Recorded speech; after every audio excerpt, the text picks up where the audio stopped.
सिकंदर महान का भारतीय अभियान 327 ईसा पूर्व में शुरू हुआ और 325 ईसा पूर्व तक चला। अचमेनिद फारसी साम्राज्य पर विजय प्राप्त करने के बाद मैसेडोनियन सेना ने उत्तर पश्चिमी भारतीय उपमहाद्वीप में एक अभियान चलाया। 2 वर्षों के भीतर सिकंदर ने मैसेडोनियन साम्राज्य का विस्तार करते हुए वर्तमान पंजाब और सिंध को आधुनिक पाकिस्तान में शामिल कर लिया और सिंधु घाटी की फारसी विजय द्वारा स्थापित पहले की सीमाओं को पार कर लिया। तक्षशिला शहर सहित गांधार, एक पूर्व फारसी क्षत्रप, को मैसेडोन द्वारा अपने में समाहित करने के बाद सिकंदर और उसकी सेनाएं पंजाब की ओर बढ़ी, जहां उनका सामना क्षेत्रीय भारतीय राजा पोरस से हुआ। 326 ईसा पूर्व में सिकंदर ने हाइडेस्पेस की लड़ाई के दौरान पोरस और पौरवों को हराया, लेकिन वह लड़ाई संभवतः मैसेडोनियाई लोगों की सबसे महंगी लड़ाई थी। सिकंदर का पूर्व की ओर निरंतर मार्च उसकी सेना को मगध में स्थित नंदा साम्राज्य के साथ टकराव की ओर ले जा रहा था। यूनानी स्रोतों के अनुसार नंदा सेना मैसेडोनियाई सेना से 5 गुना बड़ी थी। 4 सिकंदर की सेनाएं, जो कि भारतगंगा के मैदान में बड़ी भारतीय सेनाओं का सामना करने की संभावनाओं से अत्यधिक थकी हुई, घर की याद और चिंतित थीं, ने हाइफैसिस नदी पर विद्रोह कर दिया और पूर्व की ओर अपने आक्रमण को आगे बढ़ाने से इनकार कर दिया। अपनी सेना के जनरल कोएनस के साथ एक बैठक के बाद, जिसके दौरान उन्हें अपने सैनिकों के विलाप के बारे में बताया गया, अलेक्जेंडर ने इस विश्वास के तहत नरम रुख अपनाया कि वापस लौटना बेहतर होगा। बाद में वह दक्षिण की ओर मुड़ गया, दक्षिणी पंजाब के साथ साथ सिंध से होते हुए आगे बढ़ा, जहां उसने सिंधु नदी के निचले इलाकों में अधिक जनजातियों पर विजय प्राप्त की। अंत में मैसेडोन पहुंचने के लिए पश्चिम की ओर मुड़ने से पहले, सूत्रों का कहना है, संपादन करना। इस अभियान का कोई भारतीय विवरण देने वाला या यहां तक कि इसका उल्लेख करने वाला कोई भी प्राचीन स्रोत नहीं है। 6 उस काल के अत्यंत विरल भारतीय वृत्तांतों में पोरस का कोई उल्लेख नहीं है। हालांकि भारतीय साहित्यिक वृत्तांत और भारतीय लोक कथाएं हैं, जो संभवतः कई वर्षों बाद लिखी गईं। सिकंदर के साथ भारत आए लोगों में से अरिस्टोबुलस, ओनेसिक्रिटस और नियर्कस ने भारतीय अभियान के बारे में लिखा। सिकंदर के भारतीय अभियान का एकमात्र जीवित समकालीन विवरण नौसैनिक कमांडर नियर्चस की यात्रा की रिपोर्ट है, जिसे सिंधु नदी और फारस की खाड़ी के बीच तट की खोज करने का काम सौंपा गया था। यह रिपोर्ट एरियन के एनाबैसिस लगभग 150 ईस्वी में संरक्षित है। एरियन सिकंदर के साथियों और दरबारियों के लेखों के आधार पर सिकंदर के अभियानों का विस्तृत विवरण प्रदान करता है। एरियन के विवरण को अन्य लेखकों के लेखन द्वारा पूरक किया गया है, जिनकी रचनाएं भी अलेक्जेंडर के साथियों के खातों पर आधारित हैं। इन लेखकों में डायोडोरस लगभग 21 ईसा पूर्व, स्ट्रैबो लगभग 23 ईस्वी और प्लूटार्क लगभग 119 ईस्वी शामिल हैं। भारत में सामाजिक राजनीतिक स्थितियां, संपादन करना। भारत में सिकंदर का आक्रमण सिंधु नदी बेसिन क्षेत्र तक सीमित था, जो कई छोटे राज्यों में विभाजित था। ऐसा प्रतीत होता है कि ये राज्य विशेष जनजातियों के प्रभुत्व पर आधारित थे, क्योंकि यूनानी लेखकों ने मलोई जैसी जनजातियों के साथ साथ उन राजाओं का भी उल्लेख किया है, जिनके नाम आदिवासी पदनाम प्रतीत होते हैं। फारस के अचमेनिद साम्राज्य ने पिछले दशकों में सिंधु घाटी पर आधिपत्य रखा था, लेकिन जब सिकंदर की सेना इस क्षेत्र में पहुंची तो सिंधु नदी से परे अचमेनिद शासन का कोई निशान नहीं था। स्ट्रैबो ने अपनी जानकारी पूर्व लेखक एराटोस्थनीज से प्राप्त करते हुए कहा है कि अचमेनिद राजा ने सिंधु के पश्चिम के क्षेत्र को नियंत्रित किया था। यह क्षेत्र कपिसा, गांधार क्षेत्र सहित संभवतः भारतीयों का क्षेत्र था, जो ग्रीक खातों के अनुसार गौगामेला की लड़ाई में अपने अधिपति डेरियस III के साथ लड़े थे। ग्रीक लेखों के साथ साथ पुरातात्विक उत्खनन से सिंधु बेसिन में कृषि और व्यापार पर निर्भर शहरी अर्थव्यवस्था के अस्तित्व का संकेत मिलता है। यूनानियों ने तक्षशिला जैसे शहरों और किलेबंद कस्बों के अस्तित्व का उल्लेख किया है। एरियन का उल्लेख है कि पोरस को हराने के बाद सिकंदर ने पूर्व की ओर चिनाब नदी की ओर मार्च किया और 37 शहरों पर कब्जा कर लिया। इनमें से सबसे छोटे शहर में 5000 या अधिक निवासी थे। कहा जाता है कि स्वात घाटी में सिकंदर ने 2,30,000 बैलों, संभवतः जेबू, को जब्त कर लिया था। उन्हें भूमि की जुताई के लिए मैसेडोनिया भेजने का इरादा था। 8 अरिस्टोबुलस ने धान के खेतों में चावल उगाते देखा। ओनेसिक्रिटस ने बोस्मोरन, संभवतः मोती बाजरा, नामक फसल के अस्तित्व की सूचना दी और नियर्चस ने शहद देने वाली नरकट, संभवतः गन्ना, के बारे में लिखा। नियर्कस ने यह भी उल्लेख किया है कि भारतीय सूती कपड़े पहनते थे। सेंधा नमक रेंज से निकाला जाता था और भारत के अन्य हिस्सों में आपूर्ति किया जाता था। कुछ आदिम समुदाय उपमहाद्वीप के जंगल, रेगिस्तान और तटीय क्षेत्रों में मौजूद थे। उदाहरण के लिए नियर्कस का उल्लेख है कि कि टोमेरोस नदी, हिंगोल के आसपास के लोग मछली पकड़ने पर निर्भर थे और लोहे के बजाय पत्थर के औजारों का इस्तेमाल करते थे। यूनानी लेखकों ने ब्राह्मणों के पुरोहित वर्ग ब्राचमैन्स के रूप में का उल्लेख किया है, जिन्हें भारतीय दर्शन के शिक्षक के रूप में वर्णित किया गया है। वे भारत में किसी भी धार्मिक मंदिर या मूर्ति के अस्तित्व का उल्लेख नहीं करते हैं। हालांकि ऐसे संदर्भ आमतौर पर मिस्र, मेसोपोटामिया और ईरान में अलेक्जेंडर के अभियानों के उनके विवरणों में पाए जाते हैं। यूनानी वृत्तांतों में नग्न तपस्वियों का उल्लेख है, जिन्हें जिम्नोसोफिस्ट कहा जाता है। कैलेंस नाम का एक दार्शनिक, संभवतः भारतीय नाम कल्याण का ग्रीक प्रतिलेखन अलेक्जेंडर के साथ परसेपोलिस गया, जहां उसने एक सार्वजनिक अंतिम संस्कार की चिता पर आत्महत्या कर ली। वह संभवतः एक जैन या आजीविका भिक्षु था। यूनानी वृत्तांतों में बौद्ध धर्म का कोई उल्लेख नहीं है। ब्राह्मणों के उल्लेख के अलावा सिकंदर के आक्रमण के बारे में यूनानी आख्यानों में सीधे तौर पर जाति व्यवस्था का उल्लेख नहीं है। कुछ ब्राह्मणों ने स्थानीय राजकुमारों के सलाहकार के रूप में काम किया। सिकंदर ने वर्तमान सिंध में शासकों म्यूजिकेनस और सांबस को उसके खिलाफ विद्रोह करने के लिए उकसाने के लिए ब्राह्मणों के एक समूह को फांसी पर लटका दिया था। यूनानी लेख कम से कम 2 स्थानों पर गुलामी के अस्तित्व की पुष्टि करते हैं। ओनेसिक्रिटस ने म्यूजिकेनस द्वारा शासित क्षेत्र में गुलामी का वर्णन किया है और अरिस्टोबुलस ने तक्षशिला में सार्वजनिक रूप से अपनी बेटियों को बेचने वाले गरीब लोगों का उल्लेख किया है। अरिस्टोबुलस ने तक्षशिला में सती प्रथा, विधवाओं द्वारा अपने पतियों की चिता पर आत्मदाह करने की प्रथा भी देखी। टावर ऑफ साइलेंस की जादूगर प्रथा के समान शवों को गिद्धों के सामने दिखाने की प्रथा भी तक्षशिला में प्रचलित थी। नियरकस का उल्लेख है कि भारतीयों ने बारीकी से बुने हुए कपड़े पर पत्र लिखे। यह संभव है कि यह खरोष्ठी लिपि के अग्रदूत का संदर्भ है, जो अचमेनिद शासन के दौरान अरामी वर्णमाला से विकसित हुई होगी। 14 वर्तमान बलूचिस्तान के तट पर एक जनजाति का वर्णन करते समय नियरकस ने उल्लेख किया है कि वे अपनी भाषा और रीति रिवाजों में भारतीयों से भिन्न थे, जिसका अर्थ है कि उन्होंने भारतीयों के साथ एक विशेष भाषा को जोड़ा। इसका मतलब यह नहीं है कि भारतीय एक ही भाषा बोलते थे। नियरकस ने जिस भाषा को भारत से जोड़ा था वह आधिकारिक और व्यावसायिक उद्देश्यों के लिए इस्तेमाल की जाने वाली भाषा रही होगी। यह भाषा संभवतः गांधारी प्राकृत थी, क्योंकि भारतीय लोगों और स्थानों के लिए ग्रीक नाम जैसे तक्षशिला और सैंड्रोकोटस संस्कृत के बजाय इस भाषा जैसे तक्षशिला और चंदागुट्टा से लिए गए प्रतीत होते हैं। उदाहरण के लिए तक्षशिला और चंद्रगुप्त। नियरकस भारत में चिकित्सा विज्ञान के अस्तित्व को प्रमाणित करता है। उन्होंने उल्लेख किया है कि जब यूनानी चिकित्सक सिकंदर को सांप के काटने का उपचार प्रदान करने में विफल रहे, तो राजा ने भारतीय चिकित्सकों को इकट्ठा किया जो अन्य बीमारियों और दर्दनाक स्थितियों को भी ठीक करने में सक्षम थे। यूनानी वृत्तांतों में समकालीन भारत के किसी अन्य विज्ञान का उल्लेख नहीं है। स्पिटामेनस की मृत्यु और 326 ईसा पूर्व में अपने नए मध्य एशियाई क्षत्रपों के साथ अपने संबंधों को मजबूत करने के लिए रोक्साना, पुरानी ईरानी में राउक्सशना से शादी के बाद अलेक्जेंडर अंततः भारत की ओर अपना ध्यान केंद्रित करने के लिए स्वतंत्र था। अलेक्जेंडर के लिए भारत पर आक्रमण अचमेनिद साम्राज्य की अधीनता का एक स्वाभाविक परिणाम था, क्योंकि सिंधु घाटी के क्षेत्र लंबे समय से अचमेनिद नियंत्रण में थे। सिंधु घाटी की अचमेनिद विजय के बाद से 515 ईपू सिकंदर केवल उन क्षेत्रों पर कब्जा कर रहा था जो उसने अचमेनिद से प्राप्त किए थे और अब उसे अपना मानता था। सिकंदर ने गांधार के पूर्व क्षत्रपों के सभी सरदारों को उसके पास आने और उसकी अधीनता स्वीकार करने के लिए आमंत्रित किया। तक्षशिला के शासक आम्भी, ग्रीक ओम्फिस, जिसका राज्य सिंधु से झेलम, ग्रीक हाइडेस्पेस तक फैला हुआ था, ने अनुपालन किया। 327 ईसा पूर्व के वसंत के अंत में अलेक्जेंडर ने बैक्ट्रियन की भूमि पर कब्जा करने के लिए 3500 घोड़ों और 10,000 पैदल सैनिकों के साथ अमीनतास को छोड़कर अपने भारतीय अभियान पर शुरुआत की। अलेक्जेंडर ने व्यक्तिगत रूप से ढाल धारण करने वाले रक्षकों, पैदल साथियों, धनुर्धारियों, एग्रियानियन और घोड़े भाला पुरुषों की कमान संभाली और उन्हें कुलों के खिलाफ नेतृत्व किया। कुनार घाटियों के एस्पासियोई, गुरेयस, पंचकोरा घाटी के गुरियाई और स्वात और बुनेर घाटियों का असाकेनोई। प्रशस्ति पत्र आवश्यक। सिकंदर को इलास्टिनायन, जिसे अस्तकेनोई या अस्तानेनोई कहा जाता है, जनजाति के प्रमुख हस्तिन या एस्टेस के प्रतिरोध का सामना करना पड़ा, जिसकी राजधानी पुष्कलावती या प्यूकेलाउटिस थी।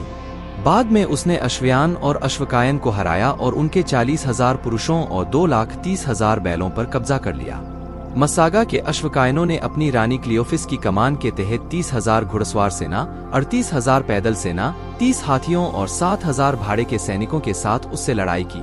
अन्य क्षेत्र जो सिकंदर से लड़े थे वे अभिसार, एओरनोस, बजीरा और ओरा या दिर्ता थे। एस्पासियोई के साथ एक भयंकर प्रतियोगिता शुरू हुई, जिसके दौरान अलेक्जेंडर खुद एक डार्ट से कंधे में घायल हो गया, लेकिन अंततः एस्पासियोई लड़ाई हार गया। उनमें से 40,000 को गुलाम बना लिया गया। अस्साकेनोई ने 30,000 घुड़सवार सेना, 38,000 पैदल सेना और 30 हाथियों की सेना के साथ सिकंदर का सामना किया।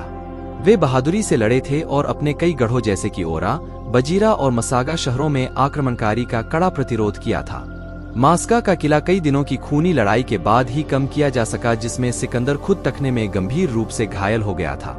जब मसागा का सरदार युद्ध में गिर गया तो सेना की सर्वोच्च कमान उसकी बूढ़ी मां क्लियोफिस के पास चली गई, जो अपनी मातृभूमि की अंतिम सीमा तक रक्षा करने के लिए दृढ़ संकल्पित थी। क्लियोफिस के सेना की सर्वोच्च कमान संभालने के उदाहरण ने इलाके की महिलाओं की पूरी आबादी को भी लड़ाई में ला दिया।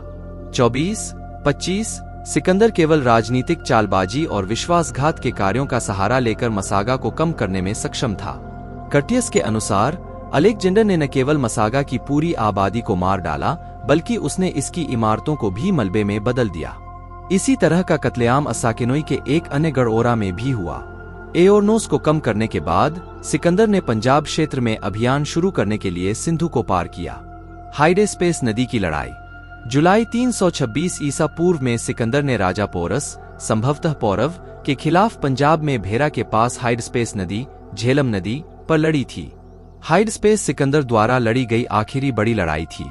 31 मुख्य ट्रेन खैबर दर्रे के माध्यम से उस स्थान पर गई जो अब आधुनिक पाकिस्तान है, लेकिन अलेक्जेंडर की व्यक्तिगत कमान के तहत एक छोटी सेना उत्तरी मार्ग से गई, जिसके परिणाम स्वरूप रास्ते में एओरनोस की घेराबंदी हुई। अगले वर्ष के शुरुआती वसंत में उसने अपनी सेनाओं को एकजुट किया और अपने पड़ोसी हाइडेस्पेस के राजा के खिलाफ तक्षशिला के राजा तक्षशिला अंभी भी के साथ गठबंधन किया। पोरस भारत का एक क्षेत्रीय राजा था। एरियन पोरस के बारे में अपने शब्दों में लिखते हैं, भारतीय राजाओं में से एक पोरस, जो अपनी व्यक्तिगत ताकत और महान साहस के लिए उल्लेखनीय था, ने सिकंदर के बारे में रिपोर्ट सुनकर अपरिहार्य के लिए तैयारी करना शुरू कर दिया। तदनुसार जब शत्रुता छिड़ गई तो उसने अपनी सेना को मैसेडोनियाई लोगों पर हमला करने का आदेश दिया, जिनसे उसने अपने राजा की मांग की थी, जैसे कि वह उसका निजी दुश्मन था। सिकंदर ने लड़ाई में शामिल होने में कोई समय नहीं गंवाया, लेकिन पहले हमले में उसका घोड़ा घायल हो गया। वह सिर के बल जमीन पर गिर गया और उसके परिचारकों ने उसे बचा लिया, जो उसकी सहायता के लिए आगे आए। पोरस झेलम नदी के दक्षिणी तट पर आ गया था और किसी भी क्रॉसिंग को रोकने के लिए तैयार था। झेलम नदी इतनी गहरी और तेज थी कि कोई भी विरोधी नदी पार करने पर शायद पूरी हमलावर सेना बर्बाद हो जाती। अलेक्जेंडर जानता था कि सीधी क्रॉसिंग विफल हो जाएगी, इसलिए उसने अपने शिविर से लगभग 27 किलोमीटर 17 मील ऊपर की ओर एक उपयुक्त क्रॉसिंग ढूंढी। जगह का नाम है कैदी। सिकंदर ने अपने जनरल क्रेटस को अधिकांश सेना के साथ पीछे छोड़ दिया, जबकि उसने एक मजबूत दल के साथ नदी के ऊपरी हिस्से को पार किया। पोरस ने अपने बेटे के नेतृत्व में एक छोटी घुड़सवार सेना और रथ सेना को क्रॉसिंग पर भेजा। सूत्रों के अनुसार उद्धरण वांछित, सिकंदर पहले ही पोरस के बेटे का सामना कर चुका था, इसलिए दोनों व्यक्ति अजनबी नहीं थे। पोरस के बेटे ने एक ही झटके में सिकंदर के घोड़े को मार गिराया और सिकंदर जमीन पर गिर पड़ा। इस मुठभेड़ के बारे में लिखते हुए एरियन आगे कहते हैं, अन्य लेखकों का कहना है कि वास्तविक लैंडिंग पर सिकंदर की घुड़सवार सेना और पोरस के बेटे की कमान में भारतीयों की एक सेना के बीच लड़ाई हुई थी, जो वहां बेहतर संख्या के साथ उनका विरोध करने के लिए तैयार थी, और लड़ाई के दौरान उसने, पोरस के बेटे ने अलेक्जेंडर को घायल कर दिया था। अपने ही हाथ से प्रहार किया, जिससे उसका, अलेक्जेंडर का प्रिय घोड़ा बुकाफालस मर गया। सेना को आसानी से हरा दिया गया और एरियन के अनुसार पोरस का बेटा मारा गया। पोरस ने अब देखा कि क्रॉसिंग फोर्स उसकी अपेक्षा से अधिक बड़ी थी और उसने अपनी बड़ी सेना के साथ इसका सामना करने का फैसला किया। पोरस की सेना दोनों तरफ घुड़सवार सेना, सामने युद्ध हाथी और हाथियों के पीछे पैदल सेना से सुसज्जित थी। इन युद्ध हाथियों ने सिकंदर के लिए विशेष रूप से कठिन स्थिति प्रस्तुत की, क्योंकि उन्होंने मैसेडोनियाई घोड़ों को डरा दिया था। सिकंदर ने पोरस की बाईं घुड़सवार सेना पर हमला करने के लिए घोड़े के तीरंदाजों को भेजकर लड़ाई शुरू की और फिर पोरस की घुड़सवार सेना को नष्ट करने के लिए अपनी घुड़सवार सेना का इस्तेमाल किया। इस बीच मैसेडोनियन फालानक्स ने युद्ध के हाथियों पर आक्रमण करने के लिए नदी पार कर ली थी। मैसेडोनियाई लोगों ने अंततः पोरस की सेना को घेर लिया। डायोडोरस ने युद्ध हाथियों की युद्ध रणनीति के बारे में लिखा। इस पर हाथियों ने अपने अद्भुत आकार और शक्ति का सदुपयोग करते हुए कुछ शत्रुओं को अपने पैरों के नीचे रौंदकर उनके कवच और उनकी हड्डियों को कुचलकर मार डाला, जबकि अन्य को उन्होंने भयानक मौत दी क्योंकि उन्होंने सबसे पहले उन्हें ऊपर उठाया था। उनकी सूंडें, जिन्हें उन्होंने अपने शरीर के चारों ओर घुमाया और फिर बड़ी हिंसा के साथ उन्हें जमीन पर पटक दिया। कई अन्य लोगों को उन्होंने अपने दांतों से बार बार काटकर जीवन के एक क्षण में वंचित कर दिया। एरियन द्वारा पोरस के सैनिकों की युद्ध शैली का विस्तार से वर्णन किया गया है। पैदल सैनिक धनुष धारण करने वाले व्यक्ति के बराबर लंबाई का धनुष लेकर चलते हैं। इसे वे जमीन पर टिका देते हैं और अपने बाएं पैर से इसे दबाते हुए तीर छोड़ते हैं। जिस शाफ्ट का वे उपयोग करते हैं उसके लिए डोरी को बहुत पीछे की ओर खींचते हैं। वह 3 गज लंबा होता है और कोई भी भारतीय तीरंदाज के शॉट का विरोध नहीं कर सकता है। न ढाल, न ब्रेस्ट प्लेट, न ही कोई मजबूत सुरक्षा। यदि ऐसा हो 29 कर्टियस क्विंटस के अनुसार दिन के अंत में सिकंदर ने पोरस के पास कुछ राजदूत भेजे। इस महान और वीर सैनिक की जान बचाने के लिए उत्सुक सिकंदर ने टेक्साइल इंडियन को उसके पास, पोरस के पास भेजा। टेक्साइल जितना साहस कर सके उतना करीब आया और उसे अपने हाथी को रोकने और सुनने के लिए अनुरोध किया कि अलेक्जेंडर ने उसे क्या संदेश भेजा था। बचना अब संभव नहीं था, लेकिन टेक्साइल्स भारतीय राजा का पुराना दुश्मन था और पोरस ने उसे अपने भाले से मारने के लिए अपना हाथी घुमाया और उस पर हमला किया, और यदि उसने ठीक समय पर अपने घोड़े को रास्ते से न हटाया होता तो वह सचमुच उसे मार डालता। हालांकि सिकंदर ने अपने दूत के साथ किए गए इस व्यवहार से नाराज होने की बजाय कई अन्य लोगों को भेजा, जिनमें से अंतिम मेरोज नाम का भारतीय था, जिसके बारे में बताया गया था कि वह लंबे समय से पोरस का मित्र था। प्लूटार्क के अनुसार यह सिकंदर की सबसे कठिन लड़ाइयों में से एक थी। तब युद्ध अधिक मिश्रित प्रकार का था, लेकिन इतनी जिद पर अड़े रहे कि दिन के 8वें पहर तक इसका फैसला नहीं हो सका। प्लूटार्क ने यह भी लिखा है कि हाइडेस्पेस की कड़वी लड़ाई ने सिकंदर के लोगों को भारत की विजय जारी रखने में झिझकने पर मजबूर कर दिया था, यह सोचकर कि अगर वे गंगा नदी पार करेंगे तो उन्हें संभवतः पोरस की तुलना में कहीं अधिक बड़ी सेनाओं का सामना करना पड़ेगा। पोरस कई स्थानीय राजाओं में से एक था जिसने सिकंदर को प्रभावित किया था। उसके कंधे में चोट लगी हुई थी। वह 2 मीटर 6 फीट 7 इंच से अधिक लंबा खड़ा था, लेकिन अभी भी अपने पैरों पर खड़ा था। अलेक्जेंडर ने उससे पूछा कि वह कैसा इलाज चाहता है। पोरस ने जवाब दिया, सिकंदर, मेरे साथ वैसा ही व्यवहार करो जैसे एक राजा दूसरे राजा के साथ करता है। अन्य इतिहासकार इस पूरी घटना की सटीकता पर सवाल उठाते हैं, यह देखते हुए कि पोरस ने ये शब्द कभी नहीं कहे होंगे। संदिग्ध चर्चा टाइना के अपोलोनियस के जीवन में फिलोस्ट्रेटस द एल्डर लिखते हैं कि पोरस की सेना में एक हाथी था जिसने सिकंदर की सेना के खिलाफ बहादुरी से लड़ाई लड़ी थी, और सिकंदर ने इसे हेलियोस, सूर्य, को समर्पित किया और इसका नाम अजाक्स रखा, क्योंकि उसने सोचा कि इतना महान जानवर एक महान नाम का हकदार है। हाथी के दांतों के चारों ओर सोने की अंगूठियां थीं और उन पर ग्रीक में एक शिलालेख लिखा था। जीउस के पुत्र अलेक्जेंडर ने अजाक्स को हेलियोस को समर्पित किया। सिकंदर आगे नहीं बढ़ा। इस प्रकार सिंधु नदी के सभी स्रोत अविजित रह गए। बाद में उन्होंने अपनी जीत का जश्न मनाने के लिए युद्ध स्थल पर स्थित अलेक्जेंड्रिया निकिया विजय की स्थापना की। उन्होंने अपने बहुचर्चित घोड़े बुसेफालस की याद में नदी के विपरीत तट पर अलेक्जेंड्रिया बुसेफालस की स्थापना की, जिसने सिकंदर को भारतीय उपमहाद्वीप पर अभियान के दौरान ले जाया था और हाइडेस्पेस में उस लड़ाई के दौरान वीरतापूर्वक मर गया था। कैथीन्स संपादन करना। चिनाब नदी पार करने के बाद सिकंदर ने हाथियों और 5000 स्थानीय सैनिकों के साथ पोरस के साथ मिलकर सागला की घेराबंदी की, जहां कैथियन काठी से संबंधित ने खुद को स्थापित कर लिया था। शहर को तहस-नहस कर दिया गया और इसके कई निवासी मारे गए। कैथियन के पास एक मजबूत शहर था जिसके पास उन्होंने अपना स्थान बनाने का प्रस्ताव रखा, जिसका नाम सागला था। अगले दिन अलेक्जेंडर ने अपने सैनिकों को आराम दिया और तीसरे दिन सांगला पर आगे बढ़े, जहां कैथियन और उनके पड़ोसी थे जिन्होंने उनमें शामिल हो गए थे, और उन्हें शहर के सामने खड़ा कर दिया गया था। इस बिंदु पर भी पोरस अपने साथ बाकी हाथियों और लगभग 5000 सैनिकों को लेकर आया था। सिकंदर सांगला लौट आया, शहर को तहस-नहस कर दिया और उसके क्षेत्र पर कब्जा कर लिया। एरियन अलेक्जेंडर का अनाबासिस। पोरस के राज्य के पूर्व में गंगा नदी, भारतीय नाम गंगा का हेलेनिक संस्करण, के पास मगध का शक्तिशाली नंद साम्राज्य और बंगाल का गंगारिदाई साम्राज्य था। अन्य शक्तिशाली भारतीय सेनाओं का सामना करने की संभावनाओं के डर से और वर्षों के अभियान से थककर उनकी सेना ने हाइफैसिस नदी, आधुनिक ब्यास नदी, पर विद्रोह कर दिया और आगे पूर्व की ओर बढ़ने से इनकार कर दिया। हालांकि जहां तक मैसेडोनियाई लोगों का सवाल है, पोरस के साथ उनके संघर्ष ने उनके साहस को कुंद कर दिया और भारत में उनकी आगे की प्रगति को रोक दिया। केवल 20,000 पैदल सेना और 2,000 घोड़ों वाले दुश्मन को खदेड़ने के लिए वे सब कुछ कर सकते थे। उन्होंने सिकंदर का हिंसक विरोध किया जब उसने गंगा नदी को भी पार करने पर जोर दिया, जिसकी चौड़ाई, जैसा कि उन्हें पता चला, 32 फरलांग थी। इसकी गहराई 100 थाह थी, जबकि इसके आगे के किनारे बड़ी संख्या में हथियारबंद पुरुषों, घुड़सवारों और हाथियों से ढके हुए थे, क्योंकि उन्हें बताया गया था कि गंडेरियों और प्रेसी के राजा 80,000 घुड़सवारों, 2 लाख पैदलों, 8,000 रथों और 6,000 लड़ाकू हाथियों के साथ उनकी प्रतीक्षा कर रहे थे। गंगारिदाई एक ऐसा राष्ट्र जिसके पास सबसे बड़े आकार के हाथियों की विशाल शक्ति है।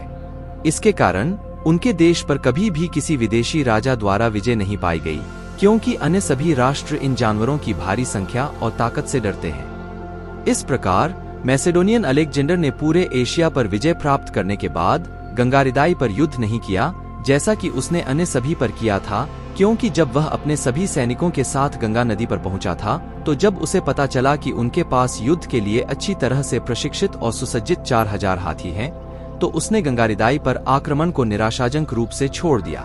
सिकंदर ने यूनानियों के गलत मानचित्रों का उपयोग करते हुए सोचा कि दुनिया केवल 1,000 किलोमीटर 620 मील दूर भारत के किनारे पर समाप्त हो जाएगी।